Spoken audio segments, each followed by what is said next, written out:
ফেসবুকে ঘোষণা দিব যে আমি আর তাফসির মাহফিলে নাই, আমি মসজিদের হালাকা করব, 20 জন নিয়ে আমি দাওয়াতি কাজ করব, যথেষ্ট গুডই না। বড় তাফসিল প্রোগ্রামগুলোর সবচেয়ে বড় ক্রাইসিস বা প্রবলেম হচ্ছে এখানে শোডাউন থাকে বেশি, ইউটিউবার থাকে বেশি, নিউজ কাভারেজ বেশি, কিন্তু মন খুলে প্রাণ খুলে নিঝুম নিস্তব্ধ একটা পরিবেশে কথা বলার যে সুযোগ সেটা হয়ে ওঠে না।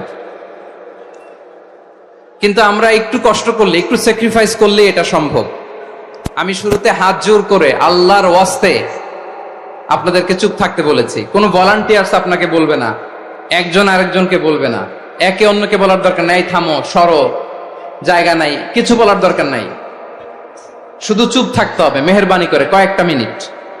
আল্লাহর ওয়াস্তে যদি মেহেরবানি করে চুপ থাকতে পারেন, কয়েকটা কথা শেয়ার করবো ইনশাআল্লাহ। এইদিকে চুপ হয়ে গেছে মাশাআল্লাহ, এই দিকটাতেও আল্লাহর ওয়াস্তে ধাক্কা ধাক্কি জায়গা না হলে পেছনে চলে যাও, আমাকে দেখা লাগবে জরুরি না তো, এলইডি আছে ওখানেও দেখা যাবে, ওখানে চলে যাও।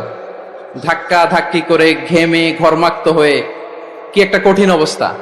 শীতের সিজন মনে হয়, আমি তো ঘামতেছি, হ্যাঁ ফ্যানটা বাড়াই দিতে হবে, ঘামতেছি টোটালি। যারা আহত হয়েছে আল্লাহ তাআলা ভাইদেরকে সুস্থ করে দেখ, আল্লাহ তাআলা আপনাদের এই প্রচেষ্টাকে কবুল করুক। আপনারা যদি এই যে এরকম চিৎকার চেঁচামেচি হই হুল্লোড় করতে থাকেন, কোনো আলোচনা করা যাবে না। আমি মেহেরবানি করে এই যে দুই হাত একসাথে করে করজোড় করে আপনাদের কাছে অনুরোধ করছি, আপনারা বসুন, শান্ত হয়ে বসুন, আপনারা শান্ত হন মেহেরবানি করে। আর এই যে ঢিল ছোড়াছুরি করবেন না, পানি ছোড়াছুরি ঢিল ছোড়াছুরি না।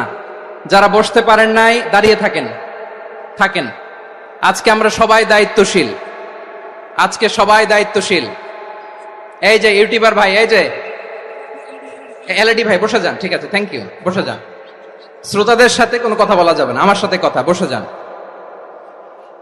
আমি অনুরোধ করব আমার প্রিয় ইউটিউবার ভাইরা, ফ্রেম ঠিক হলে ফোকাস হলে বসে যান, ঠিক আছে ঠিক আছে। পেকোয়ার ভাইরা, তোমরা আজকে ইতিহাস গড়েছ। আমি অনুরোধ করব অল্প কয়েকটা মিনিট একটু নীরবতা বজায় রাখতে হবে। আমি কয়েকটা বার্তা তোমাদের সাথে শেয়ার করে আজকে আমরা বিদায় নেব ইনশাআল্লাহ। সকাল 10টা থেকে অনেক আলোচনা হয়েছে, অনেক, এত আলোচনার দরকার হয় না। গুরুত্বপূর্ণ দুই একটা কথা, কোরআনের কয়েকটা বার্তা শেয়ার করতে পারলেই যথেষ্ট। আমরা যা সকাল থেকে শুনেছি এতটুকু আমল করতে পারলে এনাফ, গুড ইনাফ। কিন্তু একটু নীরব হইতে হবে আল্লাহর ওয়াস্তে। আরব বিশ্বে একটা ট্র্যাডিশন আছে, আল্লাহর ওয়াস্তে বললে এখানে এর উপরে আর কথা থাকে না, এটা হচ্ছে লাস্ট কথা। আল্লাহর ওয়াস্তে, আমি আবারও বলছি, আই রিপিট,